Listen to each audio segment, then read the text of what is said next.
Hey guys, tonight we begin with the remarkable life and reign of Queen Elizabeth I, the red-haired Titan of Tudor, England, who turned being unmarried, outnumbered, and somehow made being a virgin queen sound less like a choice and more like a threat. So, before you get comfortable, take a moment to like the video and subscribe, but only if you genuinely enjoy what I do here. And let me know in the comments where you're tuning in from and what time it is for you. It's always fascinating to see who's joining us from around the world. Now, dim the lights. Maybe turn on a fan for that soft background hum. And let's ease into tonight's journey together. Elizabeth II's life didn't start with a lullaby. It started with an execution. Born in 1533 to Berlin and Henry VIII, the human equivalent of a walking midlife crisis, Elizabeth entered the world as a royal heir and was demoted faster than a disgraced court jester.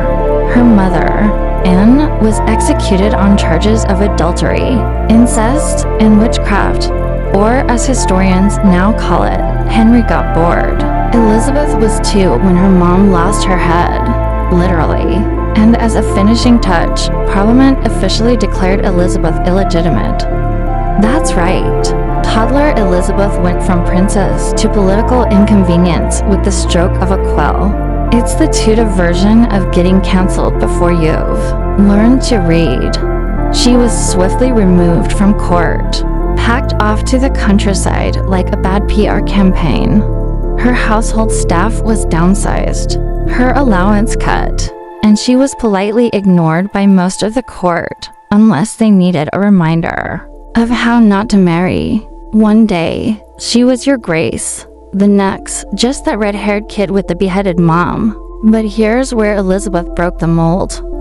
Most people in her situation would have grown up bitter, anxious, or writing moody poetry. Elizabeth, she studied hard Latin, Greek, French, philosophy, theology, basically everything except how to trust people. She became fluent in 5 languages and emotionally fluent in none.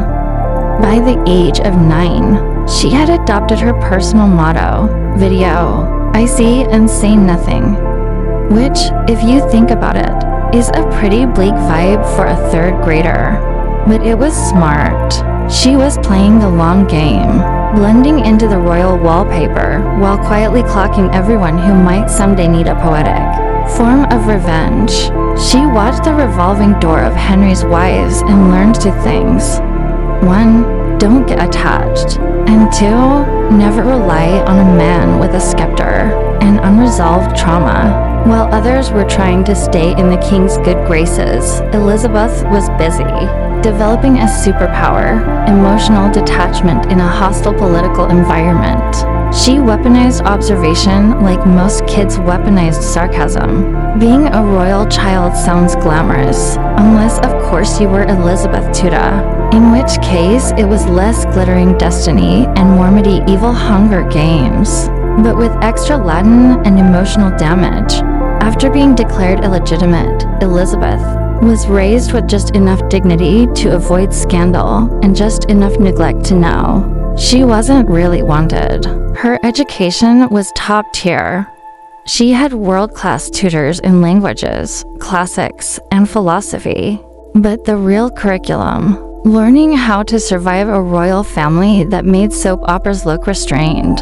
Her half-siblings were walking cautionary tales. Mary, the older half-sister, had a Catholic chip on her shoulder the size of a cathedral. Edward, her younger half-brother, was Protestant, dying, and surrounded by nobles who treated the crown like a pass-the-parcel game with blood involved. Elizabeth wisely kept her opinions to herself and her daggers metaphorical. She mastered the fine art of non-committal nodding. When Protestant reformers visited, she appeared devout. When Catholic traditionalists arrived, she nodded solemnly, no matter who was in power. She was just the quietly brilliant girl in the corner translating Cicero, and definitely not plotting anything probably. And then there were the Steve mothers. So many Steve mothers, Catholic par, Henry's sixth and final wife was actually decent to her. She supported Elizabeth's education and even gave her a taste of something resembling maternal affection. Unfortunately, Catherine then married Thomas Seymour after Henry's death, and things got awkward. Seymour, who was approximately 50% ambition and 50% walking HR violation, got a little too familiar with teenage Elizabeth, waking her up early, tickling her, chasing her around the garden. Yes, that happened. And no, it wasn't normal back then either. The scandal was swiftly covered up, but the message was clear. Elizabeth was a political target, a potential pawn, and a liability with good cheekbones. She left Catherine's household with her reputation intact and a clear understanding of one thing: trust no one, especially men who smile too much. By her teens, Elizabeth had seen enough betrayal, scheming, and near execution to qualify as a Tudor war veteran. But instead of being traumatized into submission, she simply became better at hiding her reactions. Because in the Tudor world, survival wasn't about strength, it was about strategy, and Elizabeth was already winning. In 1554, Elizabeth got an unexpected invitation from her half-sister Mary, Queen of England and devout Catholic. The occasion, a charming little event called possible treason and imprisonment. Mary was dealing with a Protestant rebellion known as Wyatt's Rebellion. The rebels claimed they were fighting against Mary's upcoming marriage to Philip of Spain, not for Elizabeth. But let's just say Elizabeth's name kept accidentally popping up in conversations. You know, the usual she probably knew something vibes that get people locked up in castles. So Mary had her younger sister hauled to the Tower of London, the place where royals either waited to be executed or miraculously redeemed. Elizabeth, in her early 20s, rode through the Traitor's Gate on a rainy March day, likely wondering if this was the world's worst family reunion. But here's where it gets very Elizabeth. Instead of panicking, she calmly stated that she was innocent and asked politely, but firmly not to die. She even carved her name into a wall in the tower, because why not leave your autograph at the scene of your almost death? She also refused to be broken. When guards accidentally left her in damp rooms or tried to scare her into confessing, Elizabeth stayed composed. She didn't scream.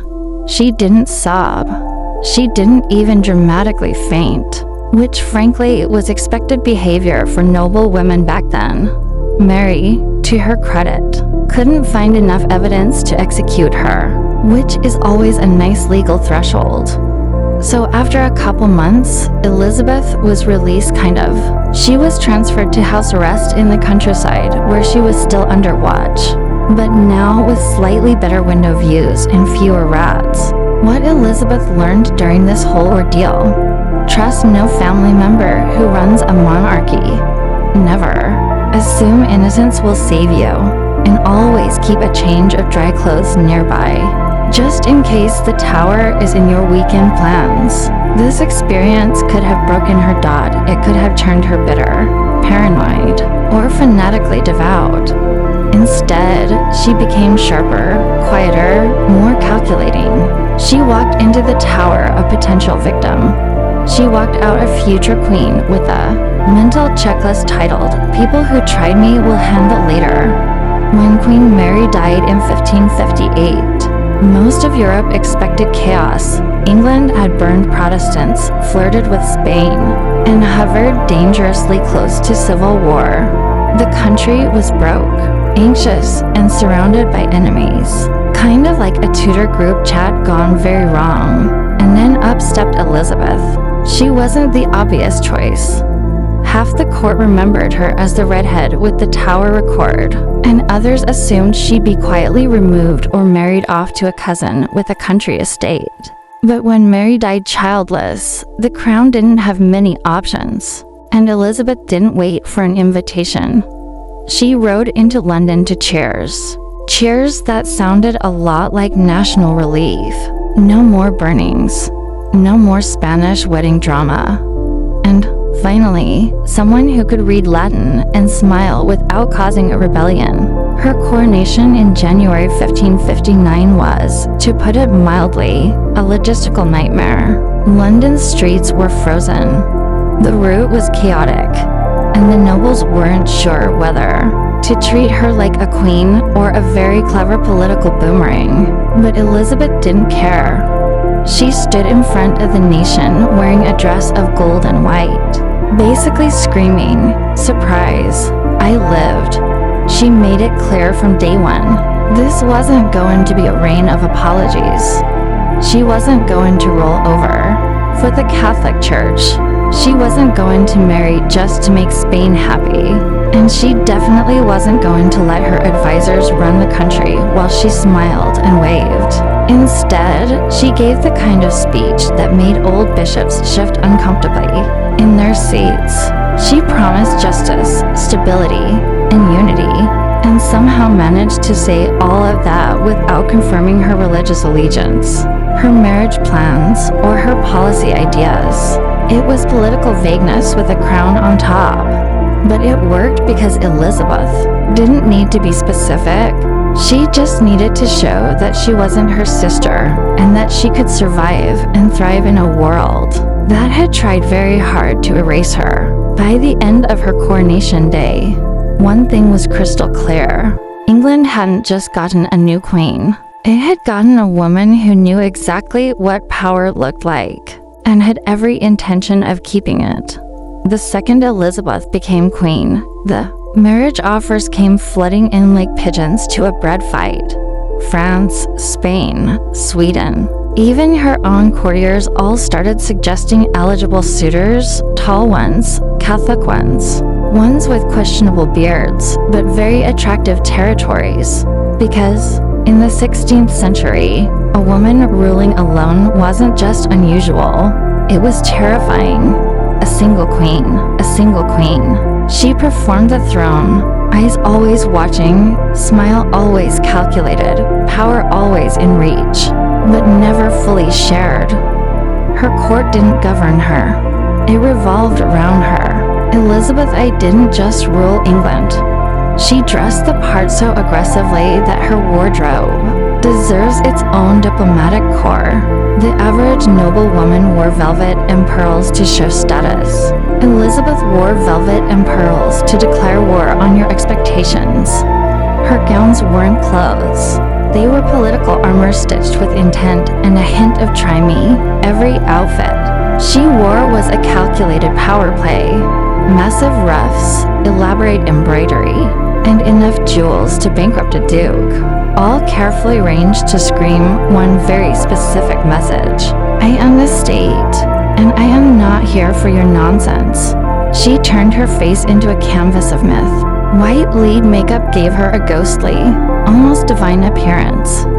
Her wigs, towering, curled, and occasionally weaponizable, reinforced the image of eternal youth and unwavering strength. Never mind the lead poisoning. Looking immortal was worth the migraines.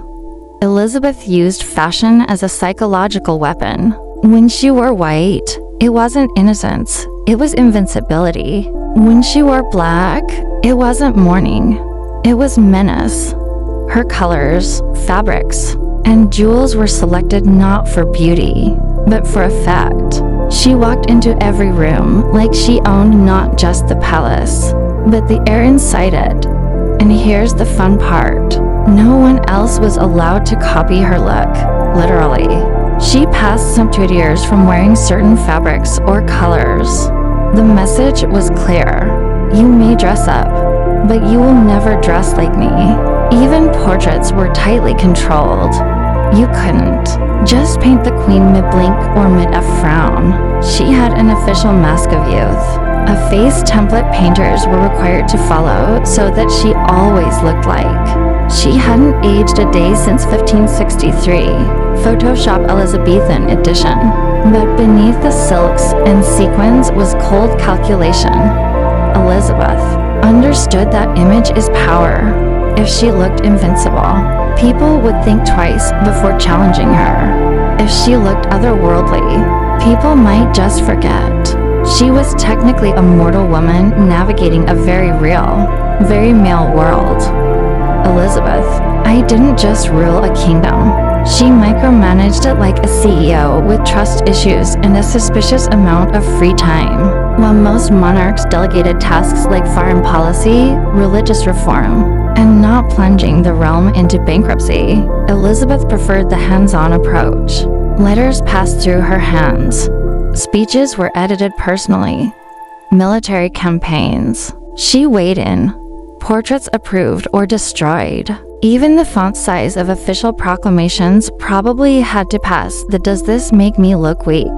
test. Her council, led by William Seal, her long-suffering chief advisor, often found themselves in a never-ending loop of submitting ideas, having them returned with 20 notes in the margins, and then being asked why it hadn't been done yesterday. Working under Elizabeth meant surviving a constant state of polite panic. She wasn't cruel, just relentless. Courtiers dreaded her glares.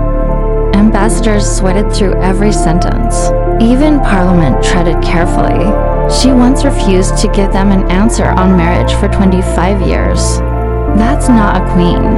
That's a woman who turned ghosting into domestic policy. And let's talk correspondence. Elizabeth loved letters. She read them, revised them, and sometimes rewrote them entirely.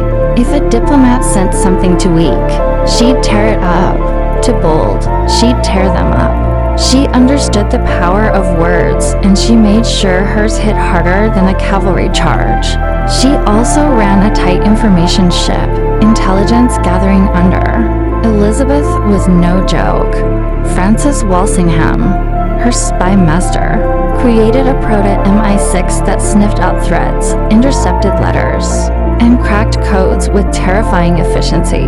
If you were plotting something against her, chances are she already had your letter open, underlined in red, and ready for dramatic reading at council. All this control served a purpose. Elizabeth didn't trust her nobles, her foreign allies, or frankly, most of humanity. She'd seen what happened when power slipped, and she never planned to let go of hers. The result, a queen who didn't just sit on the throne. She ran the entire operation like a one-woman HR department, war office, branding agency, and crisis hotline. And if anyone complained, they were free to try ruling the kingdom themselves. For about 5 seconds. In 1588, Spain made a terrible mistake. They assumed England would be an easy target. To be fair, the math checked out. Spain had the largest navy in the world, more gold than sense, and a king, Philip II, who thought God was personally rooting for him. England, on the other hand, had fewer ships, less money, and a queen who still hadn't picked a husband or an heir. The whole country looked like it was held together with parchment and Protestant guilt. But Elizabeth I didn't panic. She suited up, literally. As the Spanish Armada approached, Elizabeth marched to Tilbury, where her troops were camped, and gave one of the most metal speeches in royal history. She wore a white velvet dress with a breastplate over it, because if you're going to inspire soldiers, you may as well do it while looking like a war goddess who moonlights as a wedding cake. She told her army, "I know I have the body of a weak and feeble woman, but I have the heart and stomach of a king." Translation: yes, I'm small, unmarried, and female, but I will absolutely wreck you if you touch my coast. It worked. Morale soared. The speech echoed across the camp, and while Elizabeth wasn't actually leading the ships into battle, she was bold, not insane. Her presence made it clear England had no intention of rolling over. Then, in a twist of fate and meteorology, everything fell apart for Spain. The Armada, once invincible, was pummeled by smaller, faster English ships. set ablaze by fire ships, and finally scattered by a lovely bit of Protestant-friendly weather. Some Spanish sailors ended up drowning, others limped home, cold, hungry, and very much not victorious. Elizabeth didn't let the moment go to waste. She turned the defeat of the Armada into a full-on branding campaign. Medals were struck, paintings were commissioned. God clearly was English now. It was more than a military victory. It was a narrative victory. Elizabeth, the unmarried queen everyone underestimated, had faced down the most powerful empire in Europe and sent it home soggy and humiliated. Never underestimate a woman in pearls and armor. If there's one thing monarchs are supposed to do besides avoid being overthrown, it's produce an heir, preferably one who isn't a scandal in trousers. But Elizabeth I, ever the innovator, decided to skip that part entirely. From the moment she took the throne, people asked the same question. So, who's next? Her answer for 44 years was essentially, "You'll find out when I do." She never married, never had children, and most scandalously never officially named a successor. Which, for the record, is kind of like owning a bus company and refusing to hire a driver for tomorrow. Was this irresponsible? Maybe strategic? Absolutely. By keeping the succession vague, Elizabeth avoided empowering potential rivals. Naming an heir in advance would have been like handing someone a crown-shaped invitation to start plotting her funeral. And after spending time in the Tower for allegedly being on the wrong side of succession drama, Elizabeth had zero interest in starring in that sequel, so she kept everyone guessing. Would it be Mary, Queen of Scots? Spoiler, no. She got her head removed after years of plotting and letter passing. Would it be James of Scotland? Maybe, but no promises. Not yet. Foreign diplomats wrote endless reports speculating about her intentions. Her own advisors gently, and not so, gently urged her to make it clear. Elizabeth, with the grace of a cat knocking things off a table, refused. She once snapped at Parliament, saying they had no business asking about her successor unless they planned to kill her. Touche. Majesty. But behind the scenes, she likely had James of Scotland in mind. She just didn't say it out loud, because saying it made it real, and making it real meant giving someone else the spotlight. And Elizabeth wasn't about to dim hers for anyone. While Elizabeth I was busy outwitting assassins, dodging marriage proposals, and refusing to name an heir, she also accidentally ushered in one of the greatest cultural booms in English history. Welcome to the Elizabeth and Golden Age, also known as the time when England suddenly got really good at poetry, drama, and being extremely dramatic about everything. Let's start with the obvious. William Shakespeare, the Bard of A, wrote most of his iconic plays under Elizabeth's reign. You know, MCBTH, Hamlet, A Midsummer Night's Dream. All those cheerful little tales about murder, ghosts, and teenage romance gone horribly wrong. Elizabeth loved the theater and frequently patronized acting companies, even when some of her advisors grumbled that stage plays were corrupting the youth, with too many double entendres and not enough scripture. But Elizabeth saw the value in art, not just as entertainment, but as soft power. Theater was the Netflix of the 16th century. If people were watching a play, they weren't rioting. And if the play ended with a strong, clever monarch triumphing over chaos, even better. She didn't just inspire playwrights. Poets worshipped her in verse.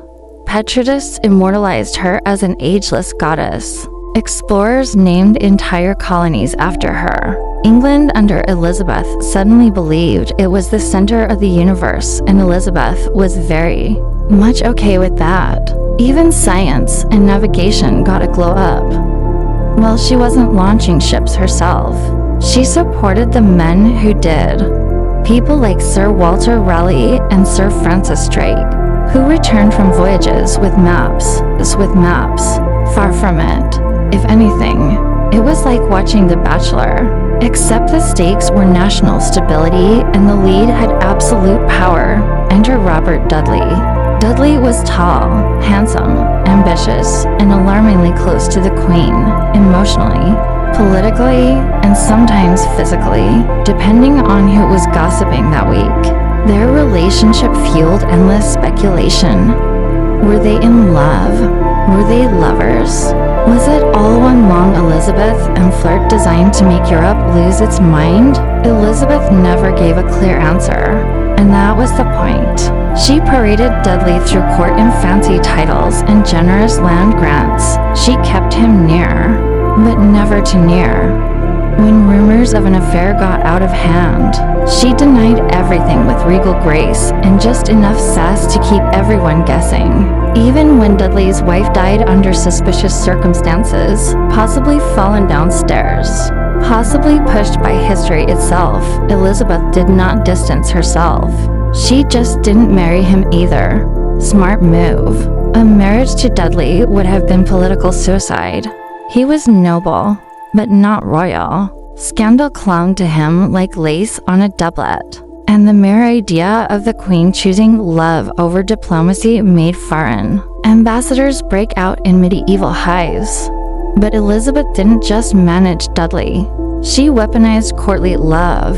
She entertained suitors from France, Austria, and Sweden, smiling sweetly, accepting portraits, and then nothing. She turned negotiation into an art form, delaying decisions until the political winds changed or the suitor got bored, and married someone less exhausting.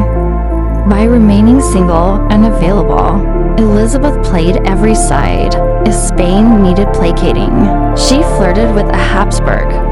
If France needed distracting, she promised to consider a Valois. If England needed reassurance, she reminded them that she was already married to the realm.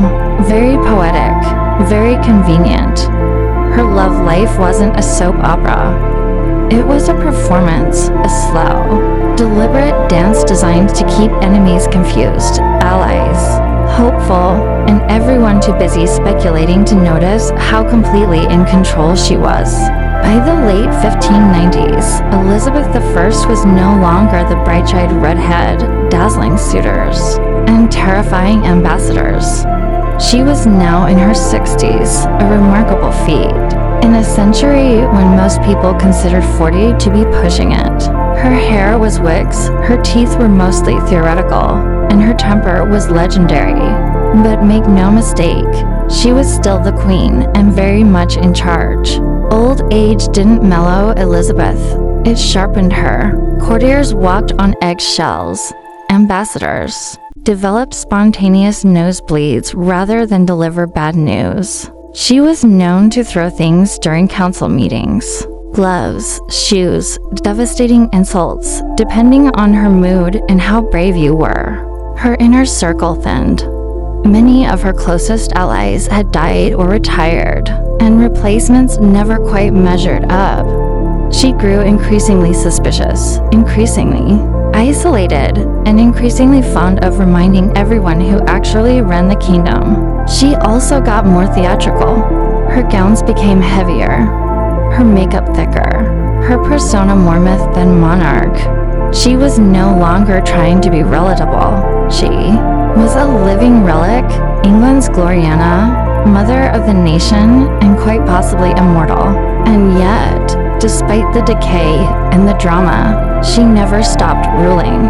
She still read every report, signed every letter, and made every major decision, sometimes after weeks of stalling just to keep everyone sweating. Even when her health declined, she refused to lie down, quite literally. Toward the end of her life, she spent days on her feet, afraid that if she lay down, she'd never rise again. Spoiler, she was right. But here's what makes it all so impressive. Elizabeth could have coasted into her final years with comfort and flattery. She could have handed power to younger advisors, named a successor, maybe even written a memoir. Instead, she held the reins until her fingers couldn't grip them and still refused to let go. She didn't fade quietly. She aged loudly like a royal hurricane with pearls and eyeliner, fragile in body, maybe, but never in will. Her courtiers may have feared her, but the country watched, waited, and whispered the same thing for years. She may be old, but God help us when she's gone da by the year 6003. Elizabeth I had ruled England for decades. She had outlived all her suitors, nearly all her counselors, most of her enemies, and frankly, anyone who thought she wouldn't last. But even for a queen as relentlessly composed as Elizabeth, the curtain eventually had to fall. She just refused to sit down for it in her final days. Elizabeth fell into a decline physically and emotionally. Her health was failing. The court was whispering. She barely spoke, and when she did, it was often cryptic, mumbled, or laced with tutorial melancholy. But the most telling moment, she wouldn't go to bed. She literally refused to lie down for days.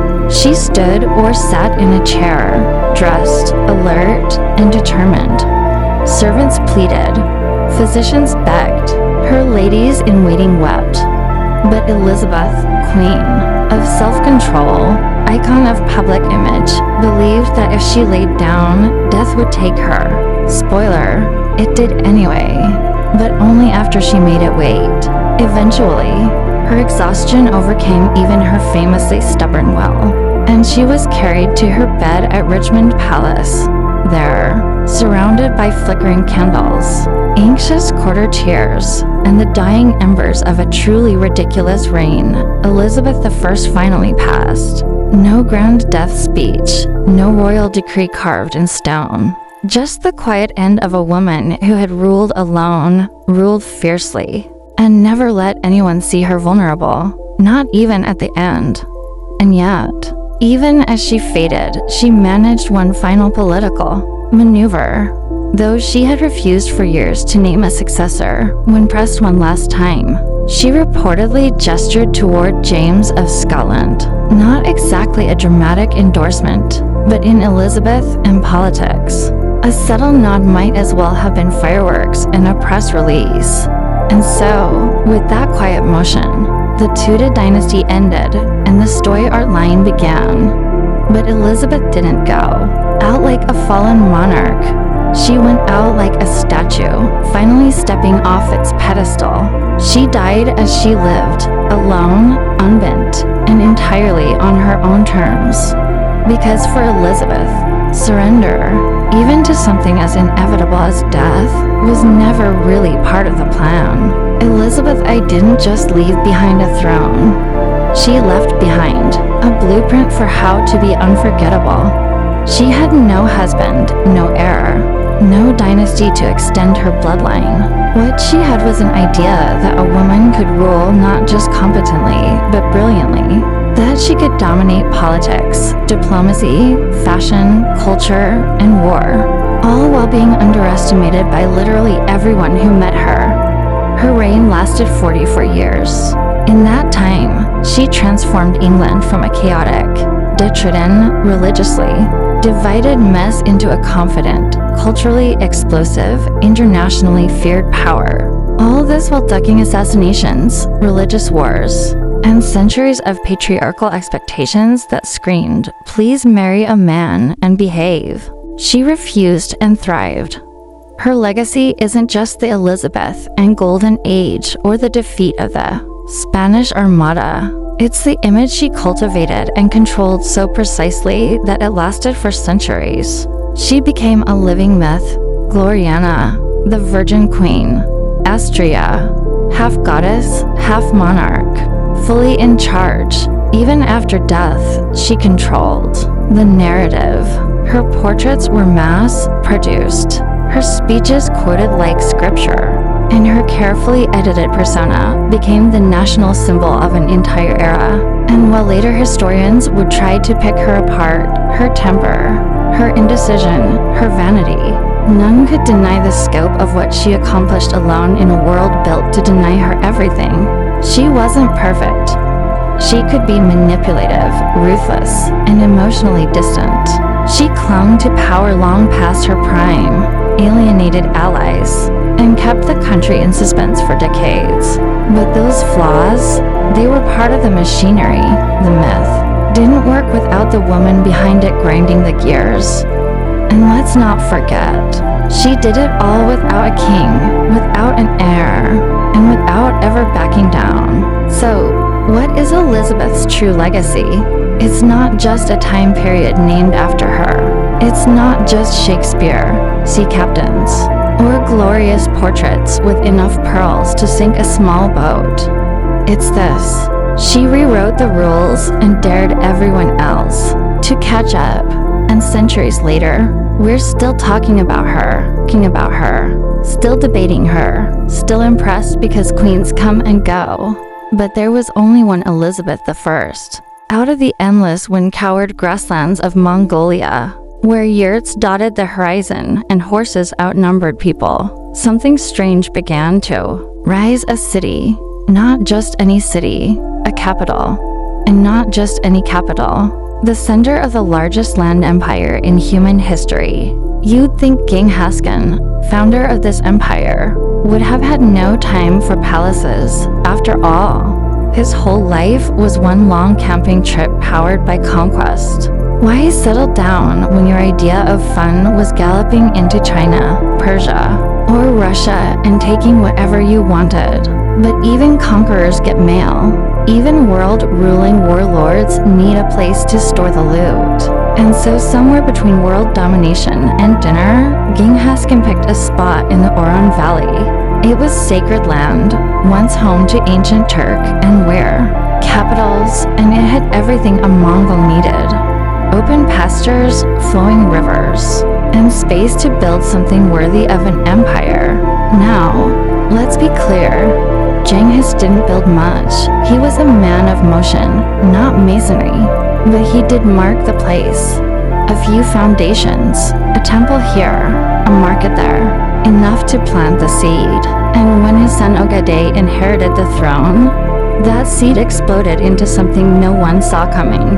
Ogedei Khan, practical yet ambitious, turned that humble beginning into a full-fledged city, Karakoram. It had walls, it had roads, it even had plumbing, Mongol plumbing, and more shockingly, it had foreign artisans, captured engineers, Muslim architects, Chinese bureaucrats, and a tent palace with silver fountains that squirted fermented mare's milk at the push of a button. Civilized, right? But Karakoram wasn't about extravagance.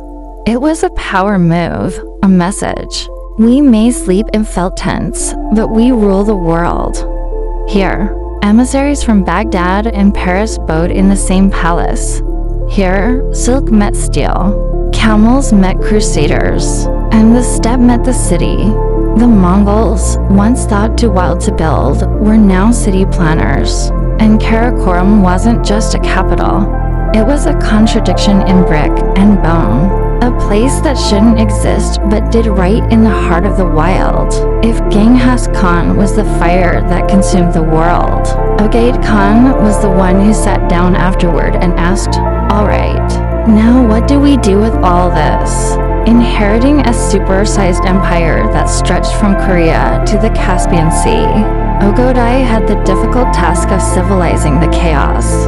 His answer, Karakoram. Ogedei didn't just want a base of operations. He wanted a stage, a world capital that would prove the Mongols weren't just horseback thugs with better aim. No, they were rulers, builders, organizers. And in classic Mongol fashion, he made it happen fast. First, the layout. Karakoram wasn't random. It was designed with military precision. Square walls for gates pointing to the cardinal directions, and an inner city that housed the king's court. At the center stood the palace of Ogedei, a fusion of tent and temple adorned with gold tiles and painted beams. It looked like a yurt had married a Chinese pagoda, and it worked. Then came the weird part. Ogday's Karakoram became a cultural smoothie. Here was a Christian church, there a Buddhist stupa. A few steps away, a mosque rang out the call to prayer, right next to a Confucian temple where scribes copied edicts in 5 different scripts, all under one roof, or rather one sky. Why? Because the Mongols weren't just conquerors. They were collectors of people, ideas, and technologies. Ogodai welcomed envoys, artisans, and scholars from every corner of the empire. He kidnapped the best talent and called it hiring. Persian metalworkers forged coins. Chinese engineers made siege engines. Russian craftsmen carved ivory. Karakoram was less a Mongol city and more a Eurasian laboratory. And at the heart of it all stood a silver tree. Literally. Ogade commissioned a Franco-Persian blacksmith to craft a mechanical silver tree with pipes running up the trunk, each one dispensing a different liquor, arrack, mead, wine, and rice beer. For lion heads gushed the drinks. It was part facade, part art installation, and part royal flags. To the foreign ambassadors arriving from Constantinople or Delhi, Karakoram was confusing. Was this the capital of a barbarian horde or a cosmopolitan empire? The answer was yes. Ugaday had created not just a city, but a Mongol mirror, a place that reflected everything they'd taken, twisted it into something new, and made it pour booze from a silver tree. It's easy to imagine Karakoram as a Mongol Las Vegas full of yurts, horsed, and wild parties under the stars. But by the mid-3th century, it had become something else entirely, a global diplomatic nerve center. And the strangest part, it actually worked. You see, most capitals kept foreign visitors at arm's length. But the Mongols, they practically begged you to come over for dinner, for tribute, for interrogation. Karakoram became a revolving door of emissaries, missionaries, merchants, spies, and political dreamers.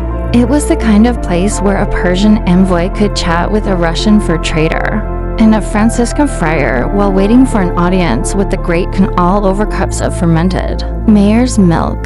Papal legates from Rome showed up hoping to convert Mongols to Christianity. Instead, they got a tour of the silver liquor and a polite no thanks. Envoys from the Abbasid Caliphate brought gifts and religious texts only to be met by Mongols more interested in their engineering blueprints than their theology. The Mongols didn't discriminate. They just took what they liked and sent the rest home. Diplomacy in Karakoram was brisk, multilingual, and refreshingly blunt. No flowery court rituals here. No stiff robes and powdered wigs.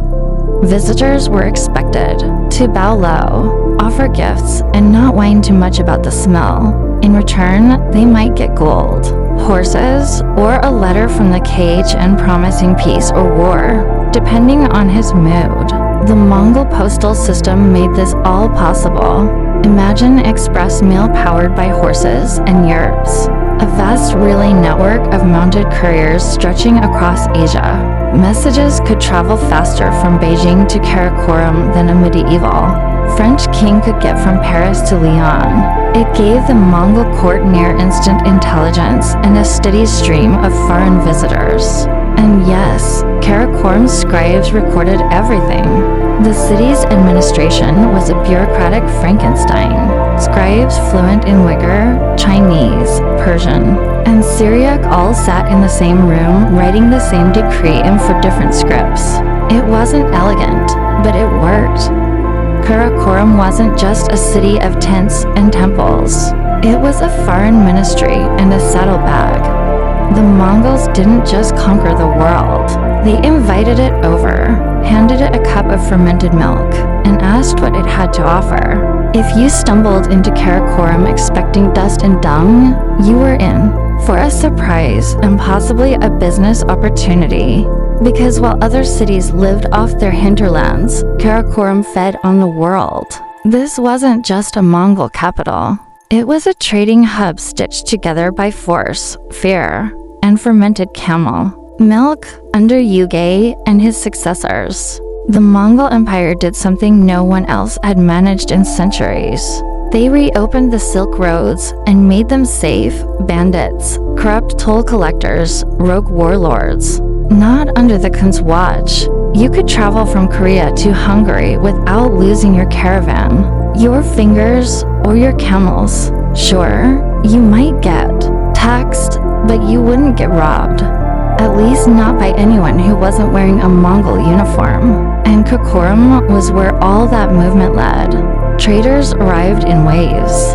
Persians with lapis lazuli, Chinese merchants hauling silk bolts, Russians dragging carts of furs, and Arab dealers carrying perfumes, spices, and sugar.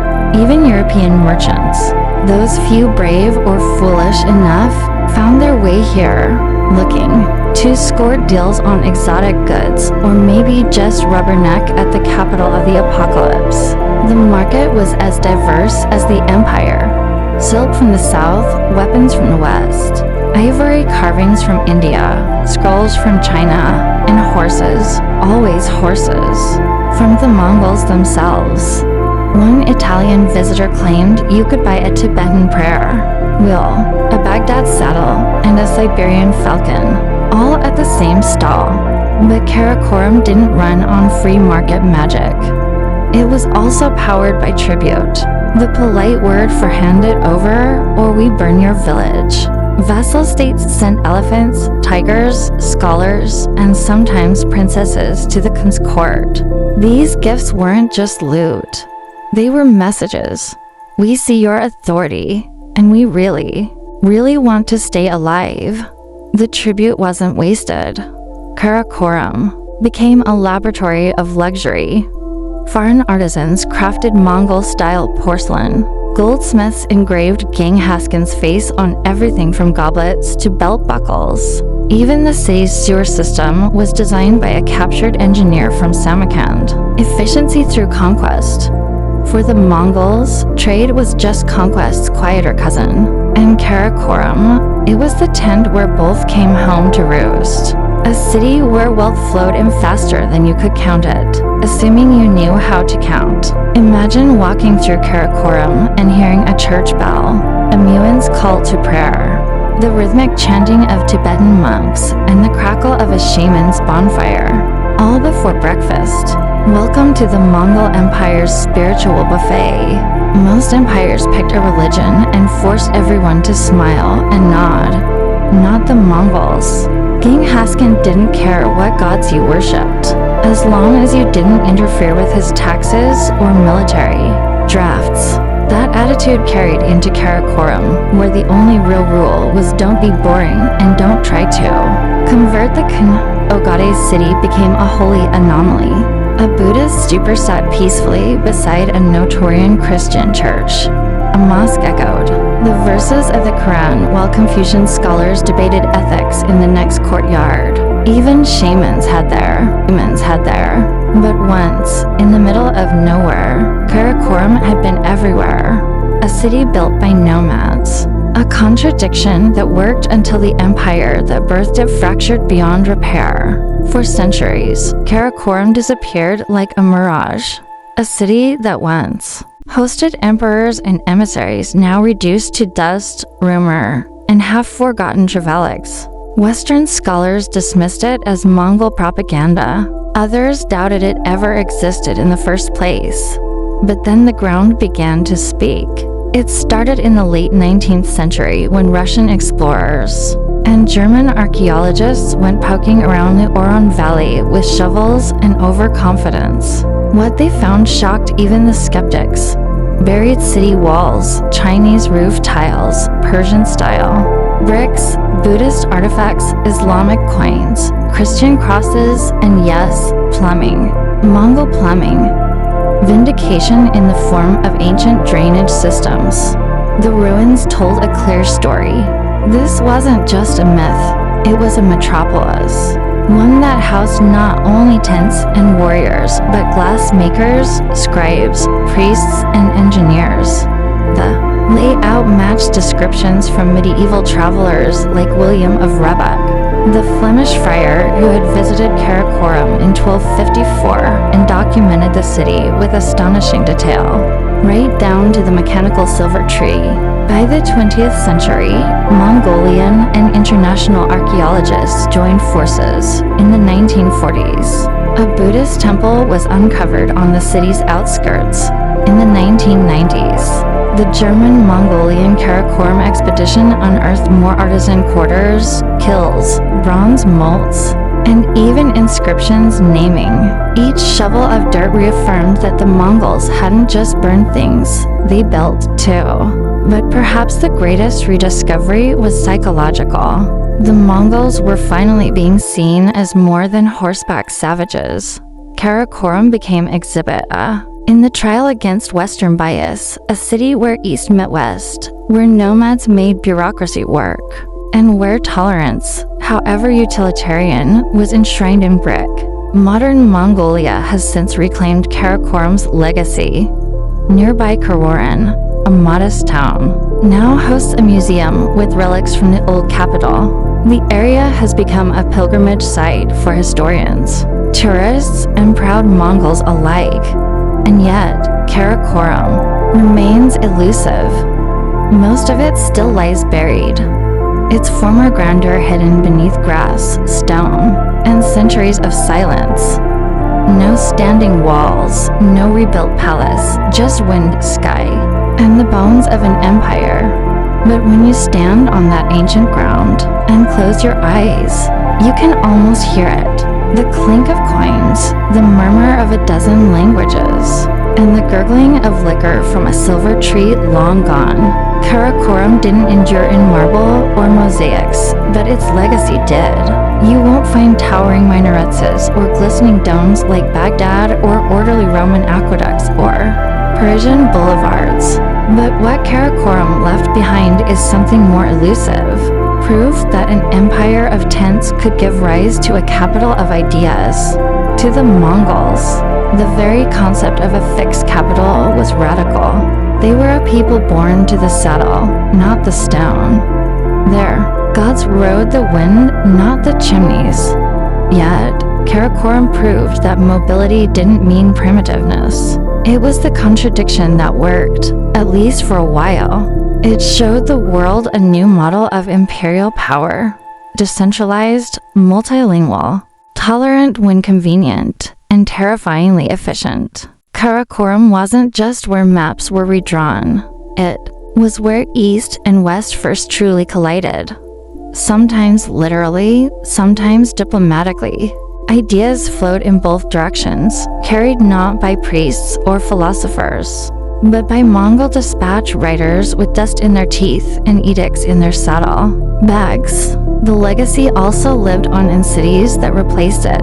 Kublai Khan's Beijing, then Kopalik, owed its very foundation to the administrative logic tested in Karakorum. The Yuan dynasty's capital was just Karakorum in silk robes with better drainage. Even Timur Samur and the early Russian capitals absorbed lessons from this city that once sat in the middle of nowhere yet touched everything. And for Mongolia itself, Karakorum remains a point of national pride, not just as a memory, but as a symbol. It tells the world and perhaps reminds Mongols themselves that the empire wasn't all blood and hooves. It was also ink, glass, silver, and surprisingly sophisticated plumbing. Today, if you visit the Orkhon Valley, you won't see much. Rolling hills, a few scattered ruins, the sound of wind brushing against the steppe. But you'll be standing on what was once the beating heart of the largest contiguous empire in human history, a place where the sons of Genghis Khan tried to turn conquest into civilization. And even though the silver tree no longer pours maize milk, Karakorum still whispers its defiance. That the steppe can build, that nomads can govern, and that even in the absence of stone, a capital can echo through time. Yodono's story began not in splendor, but in smoke and screams. Born in 1569 as Chacha, She entered a world shaped by shifting allegiances, clashing swords, and burning castles.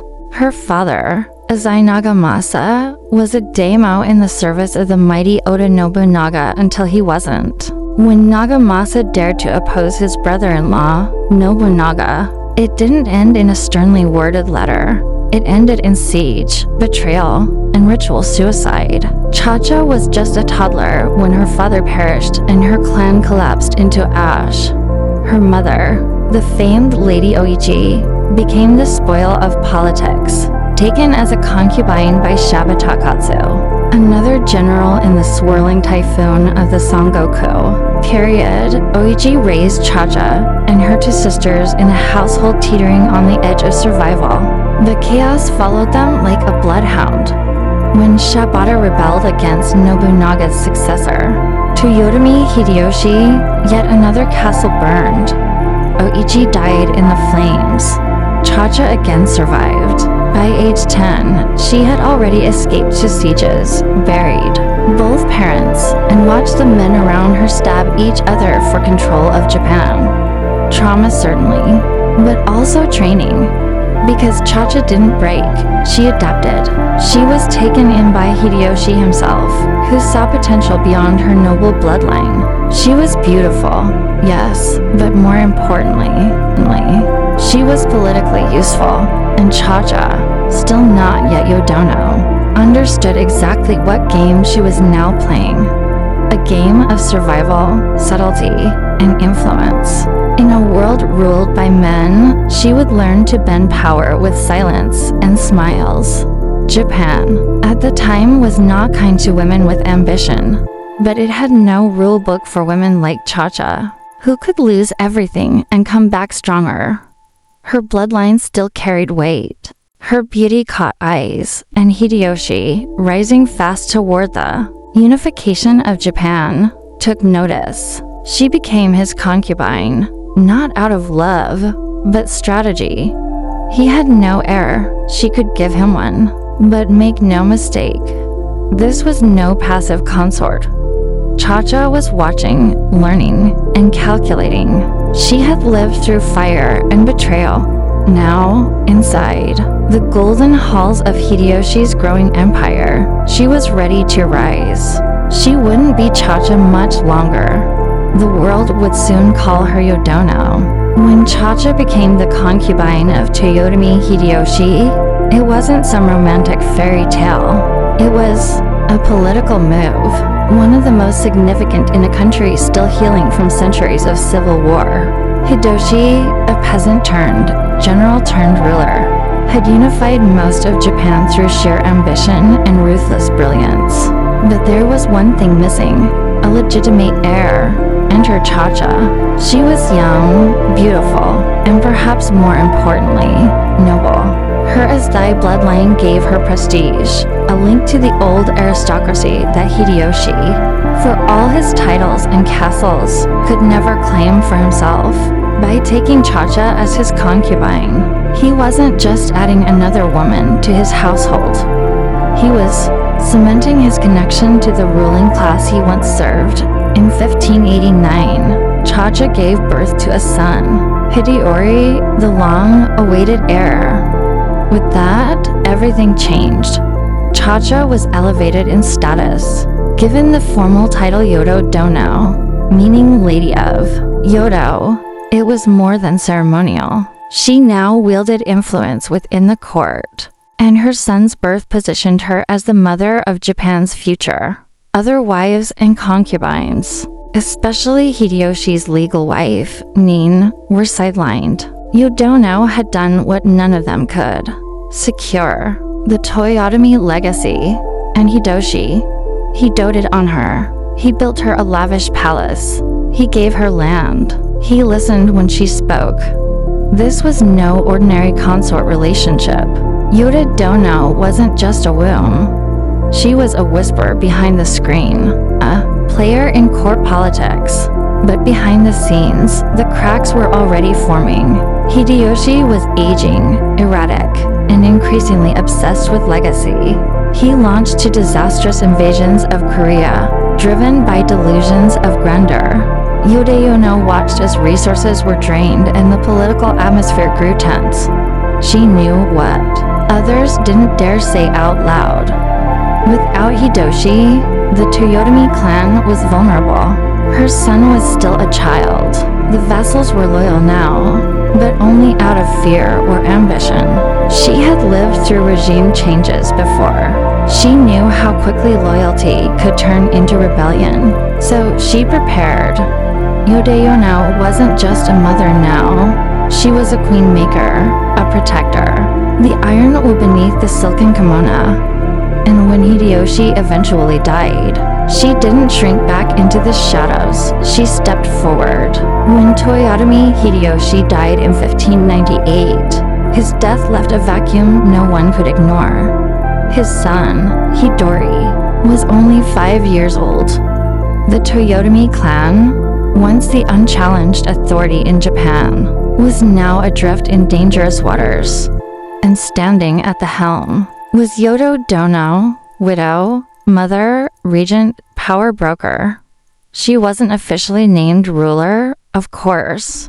Feudal Japan didn't hand thrones to women, but unofficially everyone knew who held the reins at Osaka Castle. Yoda Dono wasn't just protecting her son. She was preserving an empire. She understood what men like Tokugawa Ieyasu were already plotting. The quiet dismantling of the Toyotomi regime. Hideyoshi had tried to prevent this. Before his death, he created a council of 5 regents, trusted daimyo, who were supposed to govern together until Hideyori came of age. But trusting 5 ambitious warlords to share power, that was like handing swords to 5 tigers and expecting them to take turns politely. Tokugawa Ieyasu didn't wait long. He began consolidating power almost immediately, marrying off relatives, positioning allies, and ignoring council decisions whenever it suited him. And Yodono watched. She didn't confront him. Yet, instead, she built alliances behind closed doors, kept Osaka Castle strong, and ensured that her son remained a visible symbol of continuity. The Toyotomi name still held weight, especially among those wary of Tokugawa's rising influence. While Ieyasu played politics in Edo, Yodono curated loyalty through culture. Osaka Castle became a beacon of courtly refinement. Poets, artists, and monks were welcomed. Ceremonies were grand. Gifts were exchanged. Every act reminded the lords of Japan that the Toyotomi legacy still breathed, and that Hidori was no mere puppet. But the balance was fragile. Yoda Dono's mere existence posed a threat. She was the mother of the only other possible unifier of Japan, and she wasn't content to play the grieving widow. She issued orders, received diplomats, and hosted lords in her own right. That kind of visibility in a woman was dangerous in samurai society. Tokugawa Ieyasu knew it. The longer she held court in Osaka, the more she became not just a symbol of resistance, but the beating heart of it. And while everyone bowed and exchanged pleasantries, the quiet tension between Edo and Osaka grew louder with each passing year. By the early 1600s, Japan was technically at peace, but beneath the polished surface, the country was a powder keg. On one side, Tokugawa Ieyasu, the aging but calculating mastermind who ruled from Edo. On the other, Yodono and her young son, Hideri, ensconced within the towering walls of Osaka Castle. At first, the tension was slow burning. Yasu had been named a regent, but he had no intention of stepping aside for anyone, not even the heir of his old ally, Hidoshi. In 6003, he made it official. He named himself shogun. The Tokugawa shogunate had begun, and with it, the slow erasure of the Toyotomi name. Yodono didn't take it lying down. Officially, she remained cordial. There were letters, visits, gifts exchanged between Osaka and Edo. But everyone knew the relationship was a performance, one polite nod away from open defiance. Yodono kept Osaka's gates closed, its armies trained, and its treasury full. The Toyotomi banner still flew, bold as ever, to Ieyasu. That banner was a challenge. Even worse, Hideyori was now a teenager, handsome, educated, and beginning to understand his status. Many samurai who felt sidelined by the new Tokugawa regime began quietly drifting toward Osaka. Yudono welcomed them. She built a shadow court, a network of lords, ronin, and monks who believed that the Tokugawa clan had overstepped and that the true heir still lived. Then came the insult. In 1611, Ieyasu summoned Hideyori to Kyoto to pay homage. Yudono agreed. Under strict conditions, the meeting was awkward. Hideyori bowed, said the right words, but Yudono made sure her son appeared not as a vassal, but as an equal. Ieyasu was not amused. From that moment on, any illusion of harmony evaporated. Ieyasu ordered the dismantling of Toyotomi defenses. Yudono refused. He accused her of harboring rebels. She sent envoys denying it with veiled threats attached. And then, perhaps most foolishly, one of her monks built a giant bell at a temple in Kyoto. The inscription, "May the Toyotomi rule continue forever." Ieyasu saw it as a declaration of war. Maybe it was. The long brewing conflict had finally reached its boiling point, and Yudono, no stranger to sieges and betrayals, was already preparing her next move. By 1614, diplomacy had become a distant memory. Tokugawa Ieyasu had seen enough. The Toyotomi clan, nestled in their fortified Osaka castle, wasn't fading quietly into history. Thanks to Yudono, they were making noise. Loud, defiant, symbolic. Noise, and for Ieyasu, who had spent years cementing his power, one loose and remained. The boy in Osaka and the woman who ruled behind him. So he marched. That winter, Tokugawa launched the first campaign, the Winter Siege of Osaka. Over 200,000 troops surrounded the castle. It wasn't just a military operation.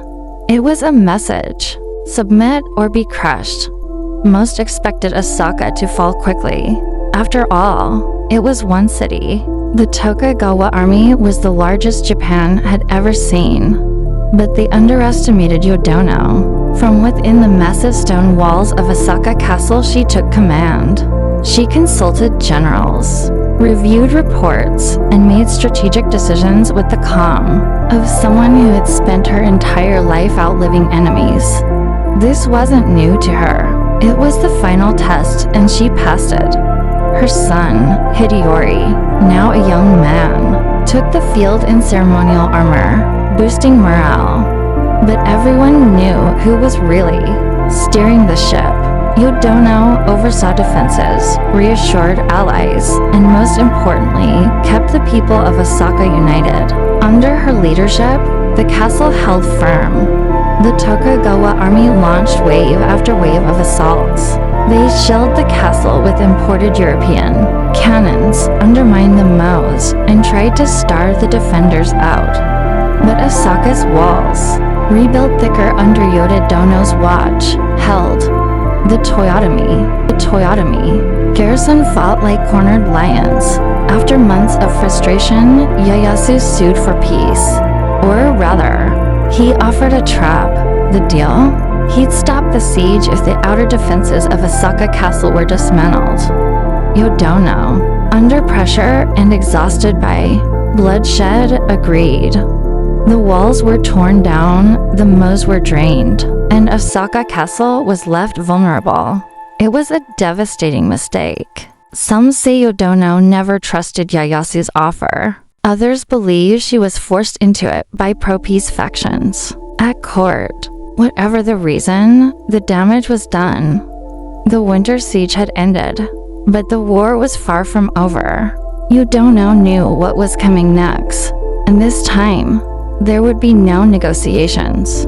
The peace of winter was a lie. By the spring of 1615, Tokugawa, Ieyasu returned not as a negotiator, but as an executioner. The outer moats of Osaka Castle had been filled in. The outer walls were gone, and Yodono knew she had signed her own death warrant. This was no siege of patience. This was the summer campaign, a full-blown assault meant to wipe the Toyotomi name off the map. Ieyasu brought an army once again, massive in size and merciless in intent. This time there would be no talk of surrender, only annihilation. Inside the castle, Yodono braced herself, but she was not broken. She rallied what remained of her supporters, samurai, ronin, and desperate allies who had nowhere else to go. Her son, Hideyori, now 21, took on the role of commander. But as before, it was his mother who managed the castle's resolve. Every corner of Osaka was turned into a fortress. Women boiled water for defense. Artisans turned tools into weapons. The castle, despite its damage, roared back to life. It wasn't just about survival now. It was about legacy, pride, honor. The battles were brutal. The defenders fought valiantly, launching surprise attacks and night raids. For a time, it even seemed like the tide might turn, but the numbers didn't lie. The Tokugawa forces were too many, too supplied, and too determined to let Osaka survive. On June 4th, Tokugawa troops breached the final defenses. Yodono, realizing that all was lost, prepared for the end. She and Hideyori retreated to a fireproof tower deep within the castle grounds. Some urged her to flee, to dress as a servant, and slip away, but she refused. She had lived through sieges as a child, survived palace politics, ruled from behind the curtain, and defied one of the most powerful men in Japanese history. But now, with fire consuming the castle and enemy troops, at the gates, there would be no retreat, no humiliation. Together with her son, she committed seppuku, ritual suicide. Mother and heir died as one. The Toyotomi line was extinguished in blood and smoke. The Tokugawa had won, but they hadn't broken her. Yodono went out on her own terms, just as she had lived. To the outside world, Yodono may have appeared only as a grieving mother or a defiant consort, but behind the stone walls of Osaka Castle, she was something far more dangerous. A strategist, a negotiator, and a quiet ruler who understood the fragile mechanics of power better than most men around her. In a society that didn't allow women to rule, she effectively did just that. She held court, received emissaries, and managed political alliances. While her son Hideyori was technically the head of the Toyotomi clan, Yodono was its backbone. She controlled the flow of information, oversaw finances, and guided Hideyori's decisions. He was the face, she was the spine. Her private chambers were not just places of rest. They were command centers. From them, she coordinated defenses, made diplomatic overtures, and balanced the delicate art of resistance. She wasn't impulsive or reckless. Every move she made was calculated, rooted in a lifetime of watching powerful men destroy themselves with ego and haste. She had learned from Hideyoshi, from Ieyasu, from the ashes of her own childhood. Her influence wasn't limited to courtly circles. Commoners in Osaka admired her resolve. Samurai respected her authority. Even her enemies admitted, sometimes grudgingly, that she was formidable. She was a woman who had suffered through war and betrayal and turned those wounds into armor. But that armor came at a cost. Yodono's obsession with preserving the Toyotomi name became her life's purpose. Everything else, personal happiness, comfort, safety, was secondary. She became a symbol of resistance, not just to Tokugawa rule, but to the fate history had written for women like her to fade into obscurity. Once their husband died, instead, she became louder, sharper, more dangerous. Even Tokugawa Ieyasu, a man known for his icy calculation, saw her not as a widow, but as a threat. And he was right, too. It wasn't just that Yudono held Asaka Castle, it's that she held it while being a woman. That terrified the old order for more than any army. Her legacy wasn't written in treaties or titles. It was carved into the memory of a nation, a reminder that power doesn't always wear armor, and that some of Japan's fiercest warriors wore silk. After the flames of Asaka died down, so did the Toyotomi name, or so the Tokugawa hoped. With Hideyoshi and Yudono gone, Ieyasu moved swiftly to erase their legacy. Loyal retainers were hunted. Surviving family members were scattered or executed. Asaka Castle, the last symbol of Toyotomi defiance, was reconstructed in Tokugawa style, cleansed of rebellion.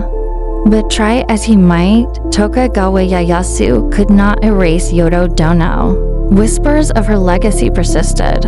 Stories spread through towns, through samurai households, and among women of the court. Some painted her as a tragic heroine, loyal to the end, a mother who died beside her son rather than surrender. Others viewed her as a dangerous instigator, a woman who meddled in matters better left to men.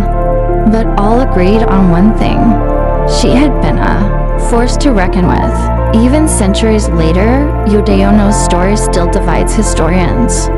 Was she reckless or courageous? Did her refusal to yield doom her son? Or did it preserve his honor? Could she have negotiated more, surrendered Asaka? Maybe, but surrender would have meant erasure.